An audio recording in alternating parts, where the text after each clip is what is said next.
ఇప్పుడు చూడండి ఒక సైబర్ క్రైమ్ ఎలా ఉంటుందో. మీకు ఏటీఎం పోయిందండి, బ్లాక్ చేశారు అంటే డూప్లికేట్ ఏటీఎం కోసం బ్యాంకులో అప్లికేషన్ ఇచ్చారు.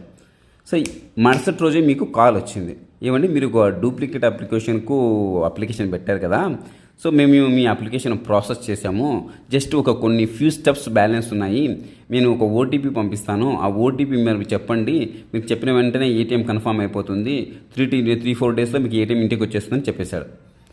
మనవాడు ఏంటంటే మనం అది చేసాం కదా ప్రీవియస్ డేలో, ఏంటంటే మన అవసరం కరెక్ట్గా మాట్లాడతాడు వాడు.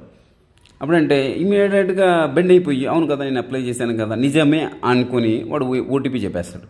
ఓటీపీ చెప్పిన సెకండ్స్లలో మెసేజ్ వచ్చేస్తుంది మీకు. ఏం మెసేజ్? మీ అకౌంట్లో డబ్బులు పెట్టి, ఎంత డబ్బులు ఉంటే అంత డబ్బులు నూకేస్తాడు వాడు. ఇట్లా సైబర్ క్రైమ్ అనేది దానికి వాడు మన అవసరమే సైబర్ క్రైమ్ అంతే. కాబట్టి జాగ్రత్తగా ఉండండి. ఓటీపీ ఎవరితో షేర్ చేయకండి. సో ఈ మన వీడియోస్ అన్నీ మీ ఫ్రెండ్స్తో షేర్ చేసుకోండి, కొంచెమన్నా